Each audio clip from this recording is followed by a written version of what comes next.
बच्चों, पिछली वीडियो में हमने पाठ 1 कबीरदास जी के बारे में पढ़ा और पाठ परिचय पढ़ा। इस वीडियो में हम कबीरदास जी द्वारा रचित साखियाँ पढ़ेंगे। तो शुरू करते हैं। मानसरोवर सुभर जल हंसा केली कराही, मुक्ता फल मुक्ता चुगे अब उड़ी अनंत न जाही। ये जो साखी है इसमें कबीरदास जी बता रहे हैं जब मनुष्य की जो आत्मा है उसके शरीर से मुक्त हो जाती है तो वो परमात्मा के पास चली जाती है और परमात्मा के पास जो मानसरोवर रूपी स्थान है वहाँ पर चली जाती है। मानसरोवर सुभर जल, सुभर का अर्थ होता है भरा हुआ, हंसा का अर्थ है आत्मा, केली का अर्थ है क्रीड़ा करना, कराही का अर्थ है करना, मुक्ता फल का अर्थ है मोती रूपी फल, मुक्ता का अर्थ है मुक्त, चुगे का अर्थ है चुगना, उड़ी का अर्थ है उड़ना, अनंत का अर्थ है जिसका कोई अंत ना हो, जाही का अर्थ है जाना। तो मनुष्य की जो आत्मा है परमात्मा के पास जब स्वर्ग में जाती है तो मानसरोवर सुभर जल, मानसरोवर रूपी जो सरोवर है उसका अमृत रूपी जो जल है उस जो भरा हुआ है सरोवर उसमें जाती है। हंसा केली कराही, और जो आत्मा है वहाँ पर क्रीड़ा करती है उस सरोवर में। मुक्ता फल मुक्ता चुगे, जब मनुष्य की आत्मा परमात्मा के पास जाती है तो मोती रूपी जो फल है वह चुगती है, अर्थात ईश्वर के साथ मिलकर उसे मुक्ति मिल जाती है। अनंत अब उड़ी अनंत न जाही, और वहाँ पहुँचने के बाद में वो कहीं भी और जाना नहीं चाहती, अर्थात जब मनुष्य की आत्मा परमात्मा से मिल जाती है उसके बाद में उसे और कुछ नहीं चाहिए। दूसरी साखी। प्रेमी ढूंढत मैं फिरो, प्रेमी मिले न कोई, प्रेमी को प्रेमी मिले सब विष अमृत होए। जो दूसरी साखी है इसमें कबीरदास जी सच्चे ईश्वर भक्त के बारे में बता रहे हैं कि प्रेमी ढूंढत मैं फिरो, ढूंढत का अर्थ है ढूंढना, फिरो का अर्थ है फिरना, विष का अर्थ है जहर। तो कबीरदास जी कह रहे हैं प्रेमी ढूंढत मैं फिरो, जब मैं सच्चा ईश्वर भक्त ढूंढने निकला, प्रेमी मिले न कोई, तो मुझे कोई भी सच्चा ईश्वर भक्त नहीं मिला। प्रेमी को प्रेमी मिले, जब सच्चे ईश्वर भक्त को सच्चा ईश्वर भक्त मिल जाता है, सब विष अमृत होए, तो उनकी जितनी भी बुराइयां हैं वो अच्छाइयों में बदल जाती है, अर्थात जब मनुष्य को सच्चे ईश्वर भक्त से मिलन हो जाता है तो वो सारी बुराइयां छोड़ देता है। आगे है। हस्ती चढ़िए ज्ञान को सहज दुलीचा डारी, स्वान रूप संसार है भूकन दे जग मारी।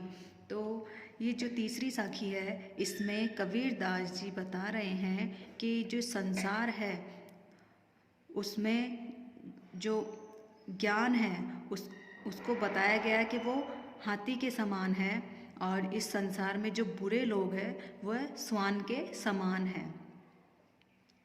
हस्ती चढ़िए ज्ञान को, जब मनुष्य ज्ञान रूपी हाथी पर सवार हो जाता है, सहज दुलीचा डारी, और ध्यान मुद्रा में बैठ जाता है, अर्थात जब हाथी पर महावत एक आसन डालकर बैठ जाता है उसी प्रकार जब मनुष्य पर ज्ञान आता है तो वह ज्ञान रूपी हाथी पर सवार होकर बैठ जाता है।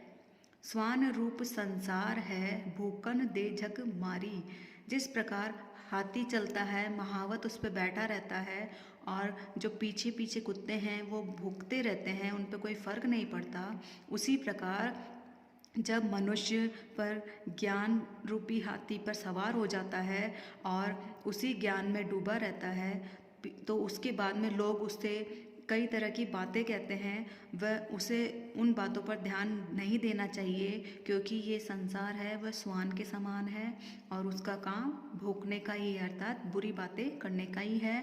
तो हमें हमारे ज्ञान रूपी हाथी पर चढ़कर उस ज्ञान को बढ़ाना है और दूसरों की बातों पे ध्यान नहीं देना है।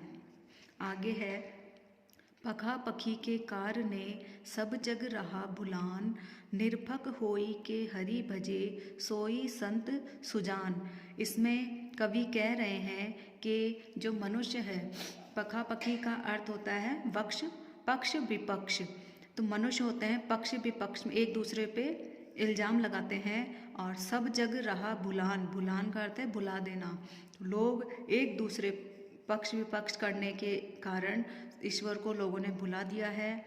निरपक होई के हर भजे, जो इंसान निष्पक्ष होकर हरि का भजन करता है, सोई संत सुजान, वही ईश्वर का सच्चा भक्त होता है। तो हमें पक्ष विपक्ष भेदभाव नहीं करना चाहिए और ईश्वर की भक्ति करनी चाहिए।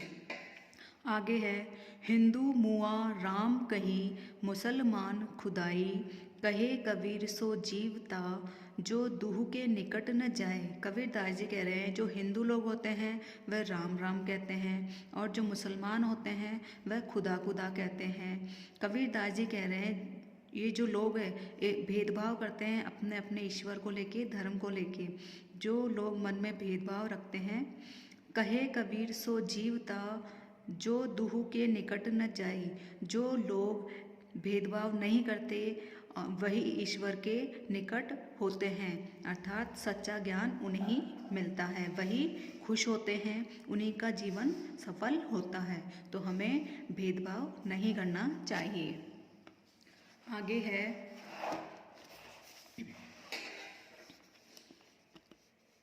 काबा फिरी काशी भया, राम ही भया रहीम, मोट चून मैदा भया, बैठी कबीरा जीम।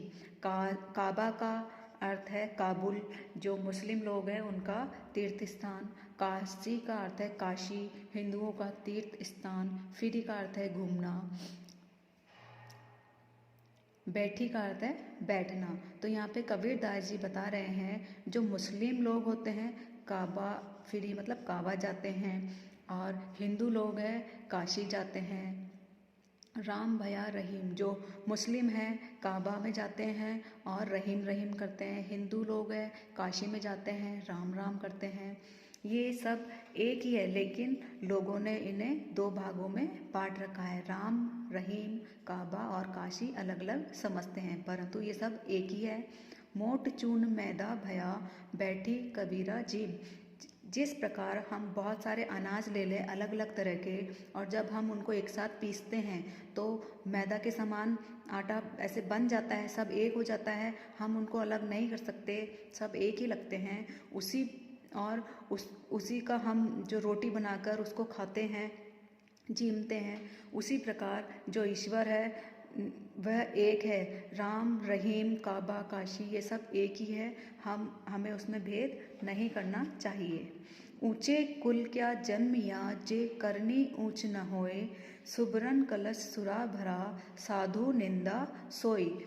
इसमें कबीरदास जी बता रहे हैं कि मनुष्य की करनी ज़्यादा महत्व रखती है, ना कि उसका कुल। ऊंचे कुल का जन्मयान, मनुष्य ऊंचे कुल में जन्म लेने से ही बड़ा नहीं होता है। जे करनी ऊंच न होए, अगर उसके कर्म ऊंचे या अच्छे नहीं होंगे तो वह ऊंचा नहीं कहलाएगा। अगर वो अच्छे कर्म करेगा तभी वह ऊंचा कहलाएगा। अब ऊंचे कुल में जन्मने से ऊंचा नहीं कहलाएगा। यह उसी प्रकार है। सुरबन कलश सुरा भरा, सुरबन का अर्थ है सोने का, कलश सुरा का अर्थ है मदिरा। यदि जो सोने का कलश है वह बहुत कीमती महत्वपूर्ण माना जाता है, परंतु जब उस सोने के कलश में शराब भर दी जाती है, साधु निंदा सोए, तो उसी की बुराई होती है। उसी प्रकार ऊंचे कुल में जन्म लेने से कुछ नहीं होता, मनुष्य को अच्छे काम करने चाहिए। अगर ऊंचे कुल में जन्म लेने के बाद भी बुराई का काम करेगा मनुष्य तो उसे बुराई ही मिलेगी। इसीलिए मनुष्य को अच्छे कर्म करने चाहिए। तो बच्चों, इस वीडियो में हमने साखियाँ पढ़ी और समझी। कबीरदास जी पार्ट 1 का आगे का भाग हम नेक्स्ट वीडियो में पढ़ेंगे।